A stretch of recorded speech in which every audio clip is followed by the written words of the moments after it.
গ্ৰাহকৰ মনৰ কথা মই গ্ৰাহক আহিলে ভাল কথা ক'লে সেইটো কথা আপোনালোকৰ লগত শ্বেয়াৰ কৰোৱে জানে আজিও দুগৰাকী বান্ধৱী আহিছিল এগৰাকী তেজপুৰৰ এগৰাকী নলবাৰীৰ কিন্তু গুৱাহাটীত দুয়ো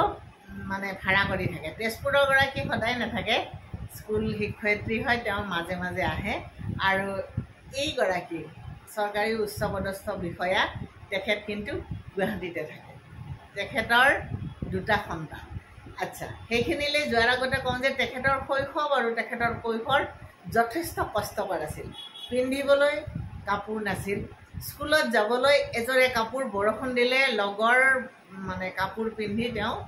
যদি এজোৰ কাপোৰ তিতিল তেতিয়াহ'লে দ্বিতীয়জোৰ নাছিল আৰু তেতিয়া লগৰজনীৰ পৰা কাপোৰ পিন্ধি স্কুলত যাব লগা হৈছিল কিন্তু যেতিয়া চাকৰি পালে তেতিয়া প্ৰতি মাহৰ দৰমহাৰে তেওঁ এখন শাৰী কিনে প্ৰথম শাৰীখন কিনিছিল তেওঁ 90 টকাৰে আৰু আজি এতিয়াৰ কথাটো ক'বই নালাগে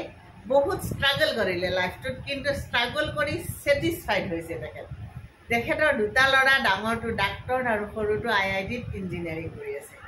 এগৰাকী কৈশোৰৰ পৰা যৌৱন শৈশৱৰ পৰা যৌৱনপ্ৰাপ্ত গাভৰুৱে